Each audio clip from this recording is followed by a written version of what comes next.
Baik, mohon izin dokter, mohon izin dokter Agus, dokter trainee, senior chief dan kakak kelas. Izin saya Savio dari Bedosap akan presentasikan albumin in the management of hepatic encephalopathy, systematic and review and meta analysis. Ini untuk jurnal yang saya tampilkan. Ini pendahuluannya. Albumin ini punya beberapa fungsi, yaitu dia untuk ekspansi plasma, dia juga sebagai antioksidan dan untuk mendetoksifikasi, kemudian dia bisa mengoreksi hipovolemi pada arteri, kemudian dia juga untuk endothel stabilizing dan imunomodulasi. Kemudian pada penelitian ini menggunakan protokol dan registrasinya, dia terregister pada Prospero, yaitu International Prospective Register of Systematic Review. Kemudian studi ini di-follow oleh rekomendasi dari preferred reporting items for systematic review and meta-analysis the PRISMA statement. Outcome interest-nya adalah perbaikan keseluruhan dari hepatic encephalopathy dan outcome sekunderinya adalah kematian. Kemudian untuk kriteria eligible-nya, randomized control trial ini mengevaluasi penggunaan albumin pada pasien dewasa dengan sirosis dan hepatic encephalopathy yang tergolong selama mereka menyediakan informasi paling tidak satu dari outcome. Ini artikelnya dipublish eksklusif sebagai abstrak, kemudian mengevaluasi anak-anak juga, tapi mereka tidak termasuk dalam penelitian ini, jadi di-exclude. Kemudian tidak ada bahasa atau tanggal dari publikasi yang diaplikasikan. Kemudian untuk strateginya diperform di Medline, Embase, and Cochrane Central Database hingga Juni 2020 tanpa pembatasan tanggal dan bahasa. Kemudian untuk database yang lain itu dievaluasi oleh independent reviewer oleh CPT, MA, IB, TC, dan AAM. Kemudian data diekstrak from studi di mana memenuhi kriteria inklusi dan tanpa kriteria inklusi. In case of perbedaan antara reviewer dan author was constructed. Kemudian proses data koleksinya itu dia menggunakan electronic spreadsheet by independent investigator, itu untuk beberapa variabel dari pengarang, tahun publikasi, negara, intervensi, dan jumlah pasien per grup treatment. Kemudian rataan dari subjek, kemudian evaluasi hasil dan hasil akhirnya. Dan apabila dibutuhkan, setiap pengarang pertama dari setiap studi bisa dikontak untuk klarifikasi. Kemudian ini resiko biasnya, reviewer itu dia mengindependen mengakses pembelajaran tentang kualitas dan resiko bias menggunakan reviset Cochrane Risk of Bias tool for randomized trial. Kemudian resiko biasnya refer to primary outcome of the untuk studi yang disebut studi pada masa sekarang. Kemudian statistical analisisnya, meta-analisisnya menggunakan Review Manager 53 software, Nordic Cochrane Center, Copenhagen, Denmark. Kemudian Mantel Hansel metode digunakan untuk meta-analisis. Resiko rasionya 95% consistent interval digunakan untuk pengukur. Kemudian statistical significance itu diatur pada P kurang dari 0,05. Kemudian fixed effect atau random effect-nya digunakan untuk mengabsen atau mempresent substansial heterogeneity.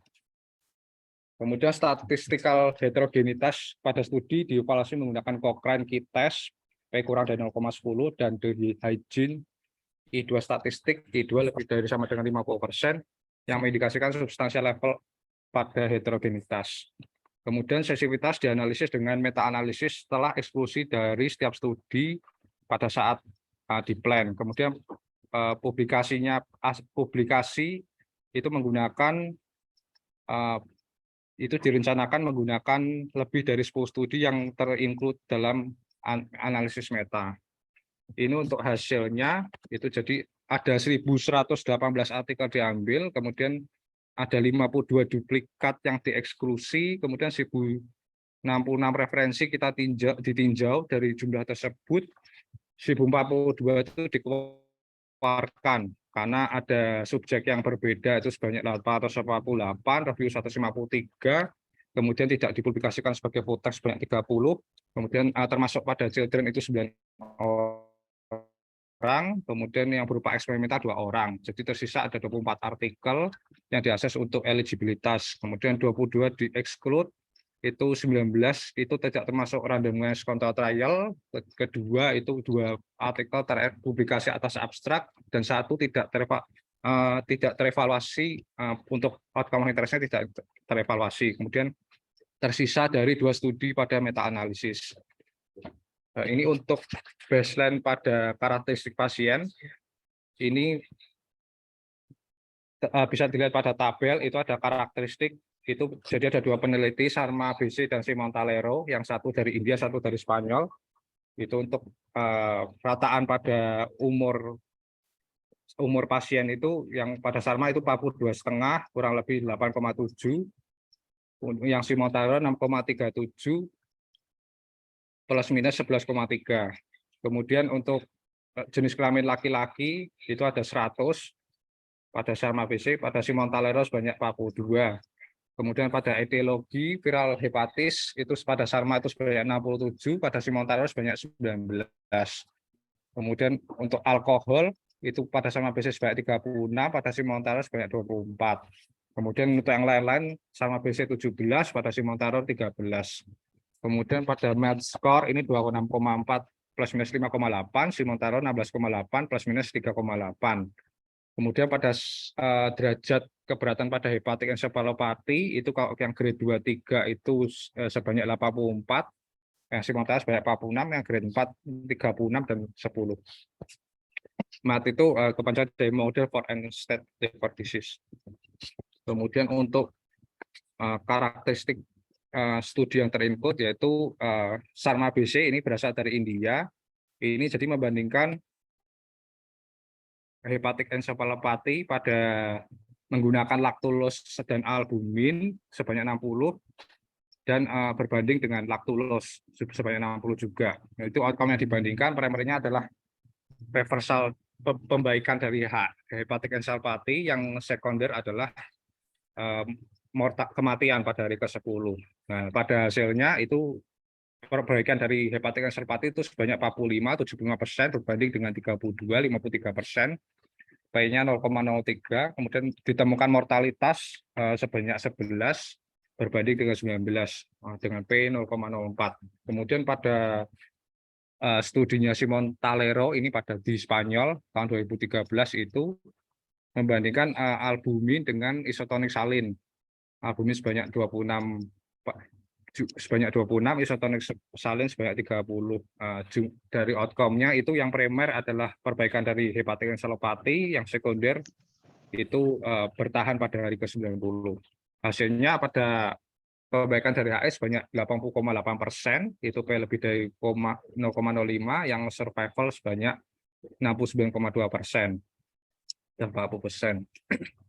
Ini untuk diskusi, jadi efek pemasukan albumin pada pasien hepatik encephalopati sudah diselidiki, cuma hasilnya masih efeknya secara pasti masih belum jelas. Kemudian disarankan untuk penggunaan albumin dapat mengurangi kejadian dari hepatik encephalopati dan mengimprove kondisi klinis hepatik encephalopati pada pasien dengan sirosis. Tetapi sebagian besar pada studi tidak punya desain yang adekuat atau sufficient jumlah sampel yang besar untuk bisa menimbulkan konklusi yang kuat.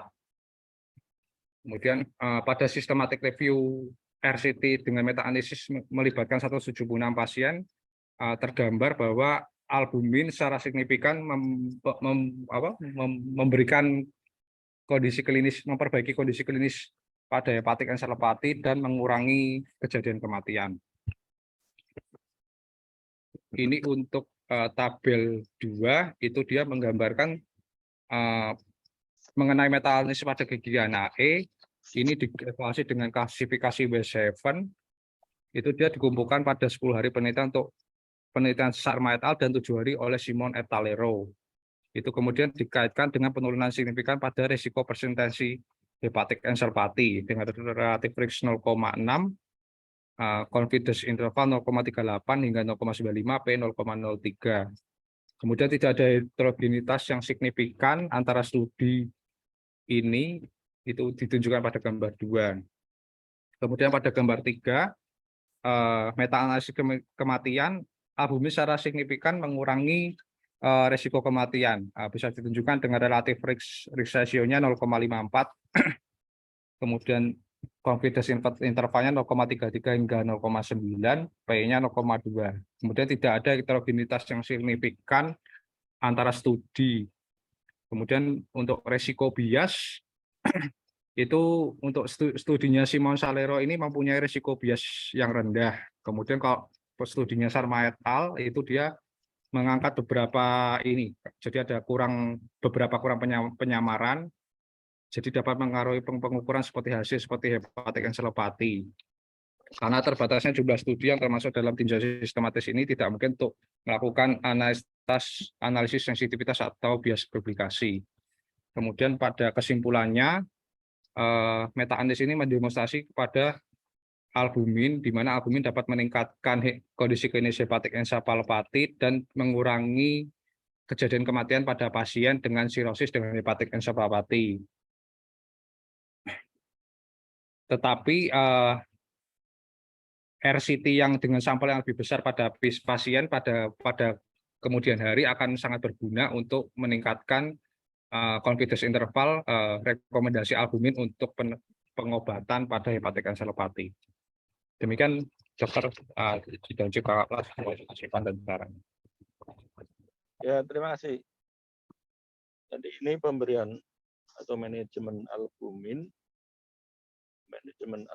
pada penderita encephalopathy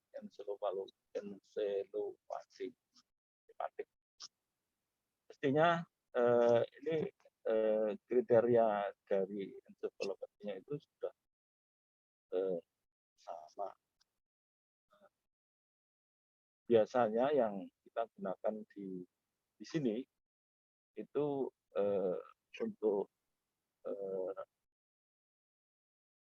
sirosis hepatis yang kemungkinan bisa mengakibatkan terjadinya suatu encephalohepatic itu adalah child C.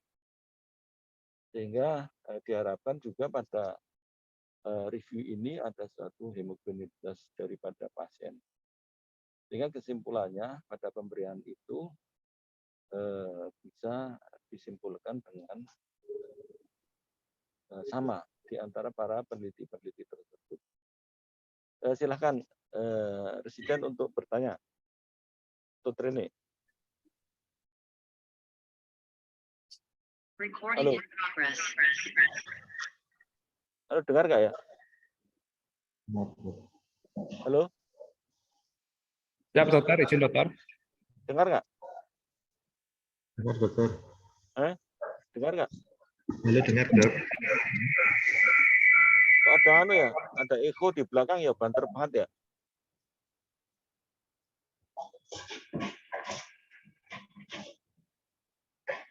Silakan bertanya. Halo, Dok.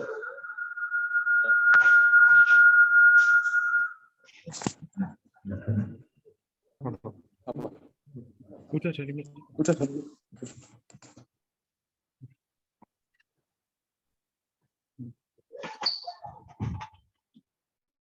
Halo, Dokter Agus.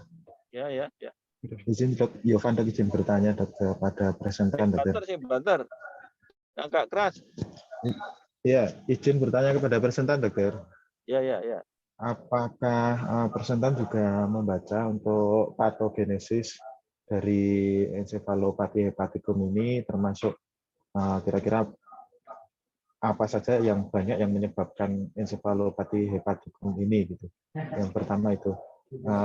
Kemudian tadi juga disebutkan bahwa albumin itu bisa mempengaruhi dari prognosis dari hepatic encephalopathy. Nah, ini kira-kira untuk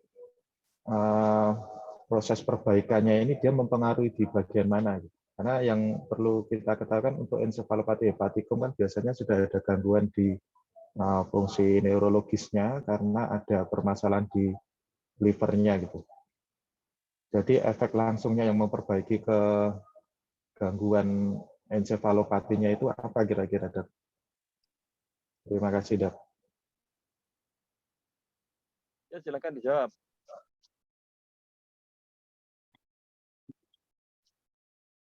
Siap, dokter. Izin mencoba menjawab, dokter.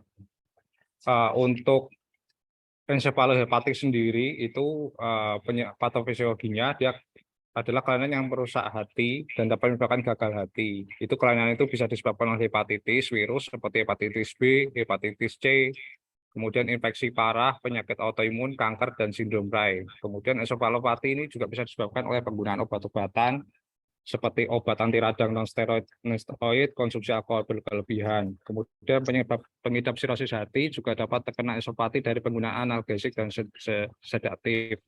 Kemudian ada beberapa faktor risiko seperti dehidrasi, makan terlalu banyak protein, pendarahan di saluran cerna, infeksi, gangguan ginjal, kekurangan oksigen, kemudian ketidakseimbangan pada elektrolit, kemudian mengonsumsi obat-obatan tertentu. Untuk yang disebutkan tadi yang paling banyak apa, dokter, kira-kira? Yang paling menyebabkan ensefalopati hepatikum biasanya yang terjadi. Nanti terkait dengan pertanyaan kedua sih, Dok. Jadi kira-kira penyebabnya itu kan harus diselesaikan dulu begitu ya, Dok. Di samping memang ada perbaikan pada albuminnya begitu, Dok.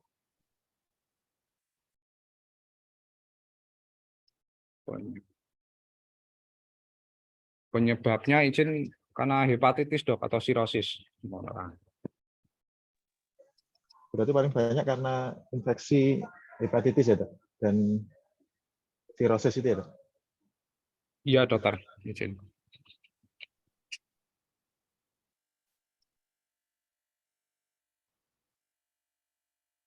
Tapi kamu tadi Mungkin bilang dikaitkan dengan bahwa pertanyaan yang kedua, heterogenitas Dok. daripada penelitian itu kurang bagus.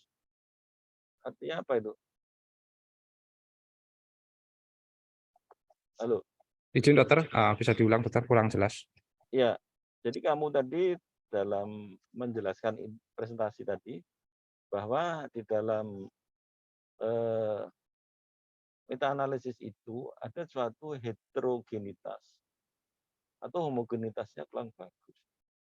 Apa maksudnya itu? Terima kasih.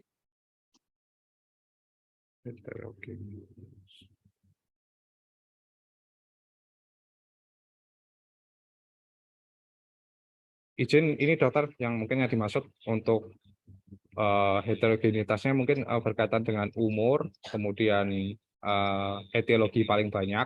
Etiologi paling banyaknya dia ada viral hepatitis, alkohol, dan lain-lainnya. Kemudian ada derajat keparahan dari hepatik encephalopati, dokter. Ada grade 2, 3, ada juga grade 4.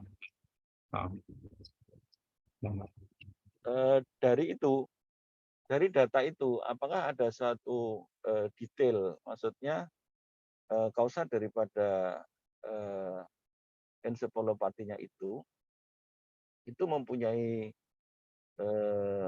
pengaruh atau efek yang berbeda-beda terhadap pemberian albumin. Terima kasih.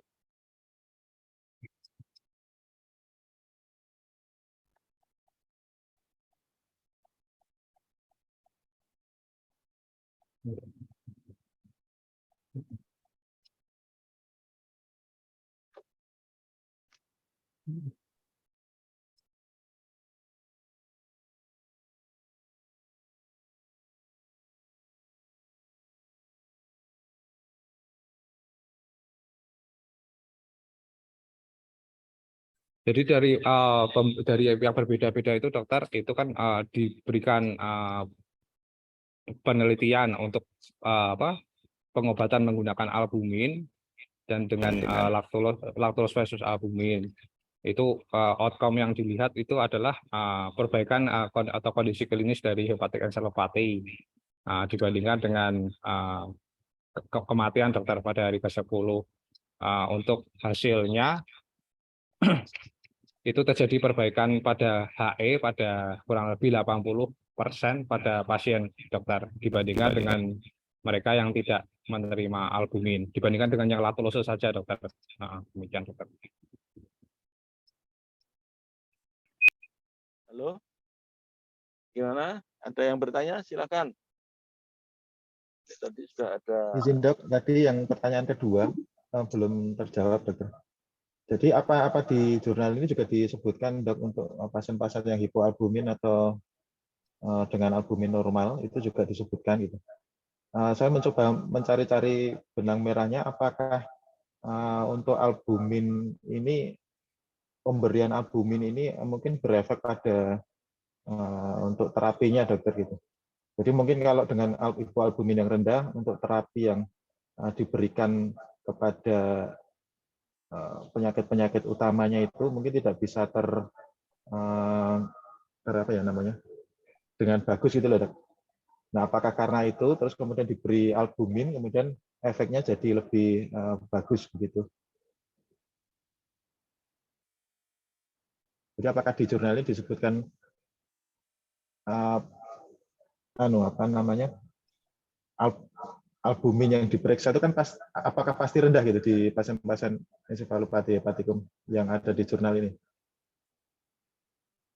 Jadi sebetulnya efek pemberian albuminnya itu apa gitu loh ke perbaikan kondisi klinis ensefalopati hepatikum gitu.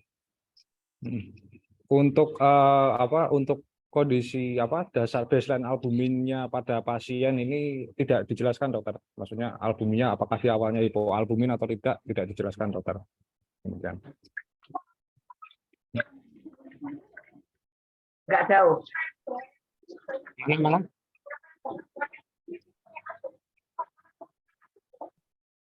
Oh, Sleman sini ini. Oh. Ya udah coba juga. Satu itu, kedua, nah, hari Minggu mesti penuh karena di situ kan untuk minggu itu. Lalu itu Dokter Indra masuk itu.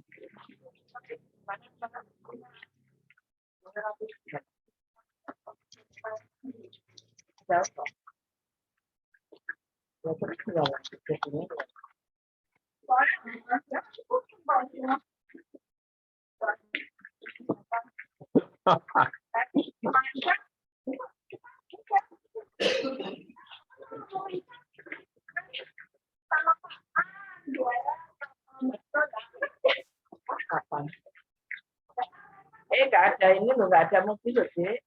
Halo, gimana? Halo. Kenapa? Nggak bisa kan punya mobil. Halo. Gimana ya? Kok nggak berespon ya? Iya dok. Ya dokter. Kan yang poin utamanya sebenarnya kan mencari tempat untuk yang Pak Indro itu tuh. Kok ya? Ada nggak ya Pak Indro? Iya Pak Indro itu. Masuk ya Pak Indro ya? Gimana itu? Mas Rio? Jawabannya gimana? Izin dokter untuk kondisi hipoalbumin pada pasien itu tidak dijelaskan dokter. Tadi kan ditanyakan apakah di jurnal ini dijelaskan kondisi hipoalbumin pada pasien sehingga dengan pemberian albumin bisa meningkatkan kondisi klinis. Sedangkan kok di jurnal ini kebetulan tidak ada dokter untuk baseline albuminnya berapa pada pasien. Demikian dokter. Masa nggak ada anunya ya? Indikasi pemberian albumin apa di sini? Indikasinya apa? Apakah sekedar ensefalohepatik atau ada lain-lain yang mengindikasikan sehingga dia diberikan albumin? Atau sekedar mungkin hipoalbuminemia oleh karena sel-selnya itu. Izin coba jawab dokter. Fungsi albumin sendiri dia kan untuk salah satunya bisa untuk menjaga keseimbangan cairan, kemudian dia juga bisa untuk Anda sebutkan itu tadi di awal sudah Anda sebutkan itu. Ya, Itu fungsinya seperti itu. Tapi pada penelitian ini itu apa indikasi pemberiannya itu? Memang bisa berfungsi seperti itu, tapi indikasinya apa dia diberikan di sini? Apa Mas? Apakah hipoalbuminemia Iya. atau apa?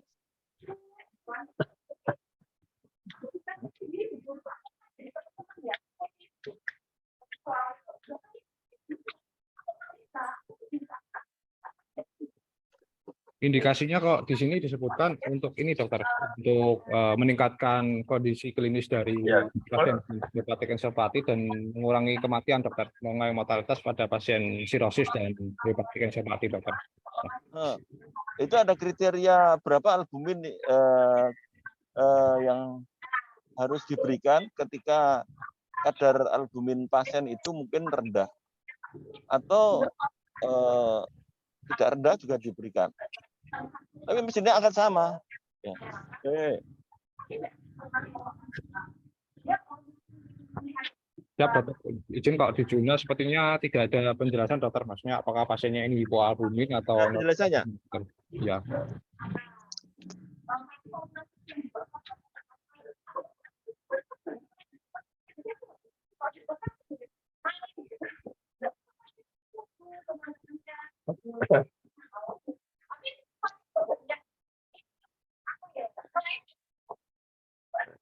Ya, kemarin nggak mau sekolah ngapain ngapuk? Halo, ada yang bertanya lagi mungkin? Izin dokter, saya ingin bertanya. Ya, terus siapa? Agen keagamaan di atas rata-rata. Oh ya, tahu tapi nah yang seperti dia berapa orang yang di atas rata-rata? Ini kok sih mlebu malah dokter Indro ya? Iya, dokter. Hah? Tolong diberitahu itu dokter Indro itu.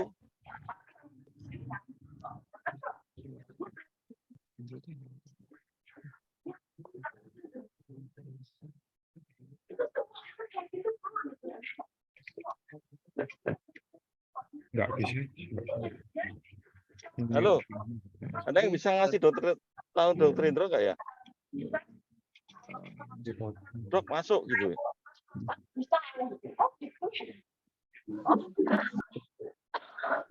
Halo? Halo. Siap dokter. Iya, dokter. Iya dokter. Mas Indro masuk semua pembicaraannya ya. Tolong matikan manunya dulu. Sudah tak tutup. Ya. Oke, jadi itu kalau seperti itu ya menjadi kita tidak bisa memberikan atau mengambil suatu manfaat daripada penelitian ini ketika tidak tahu berapa besarnya suatu kondisi di mana albumin itu harus diberikan, karena sebenarnya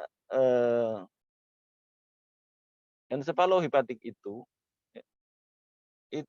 nanti yang mengakibatkan ensefalopati itu adalah kadar amonianya. Nah, padahal pemberian dari albumin itu mungkin akan meningkatkan jumlah daripada kadar amonia di dalam darah. Nah, ini jadi akan sedikit membawa suatu kontroversi, tapi kurang dibahas di sini.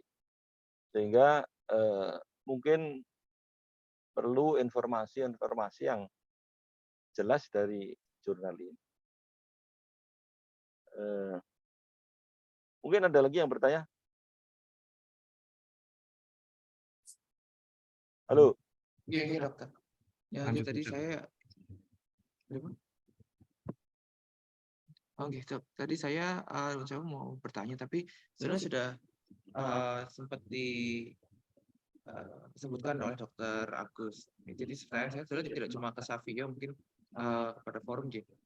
Tadi kalau misalnya kenapa kita harus tahu baseline albuminnya itu, apakah nanti jadi ada berbahaya bila diberikan terlalu banyak albumin, atau apakah terjadi kondisi hyperalbuminia gitu, atau itu kondisi yang ada dan apakah berbahaya tidak, dan apakah kalau tadi disebutkan ada hubungannya dengan amonia, ini nuansa saya belum sempat membaca apakah itu efek dari metabolismenya albumin nanti atau gimana. Apakah itu nanti akan berefek dok terhadap mungkin encefalopatinya atau mungkin kondisi lainnya dokter kalau berlebihan albuminnya? Iya, jelas. Kamu kan dia sudah menjelaskan pemberian daripada protein tinggi itu akan menyebabkan ensefalopati hepatik, kan gitu. Artinya bahwa memang dalam kondisi mungkin sirosis yang seperti ini, pemberian dari protein atau albumin itu mungkin harus sangat terukur sehingga yang diharapkan adalah suatu perbaikan keadaan umum. Nah, ini yang kriteria-kriteria dasar daripada pemberian dari albumin ini yang mungkin secara laboratorium dan klinis mungkin perlu dijelaskan. Oke, mungkin ada yang memberikan saran atau mungkin bertanya sebelum prestasi yang kedua.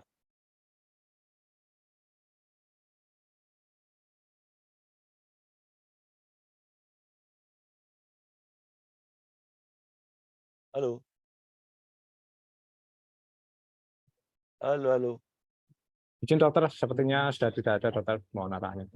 Oh ya, kalau sudah tidak ada, yaitu kira-kira di dalam satu pembacaan suatu jurnal, itu diharapkan ada suatu referensi yang lain yang bisa mendukung jurnal itu sehingga kita bisa mendapatkan suatu kesimpulan yang mungkin bermakna untuk pembelajaran kita.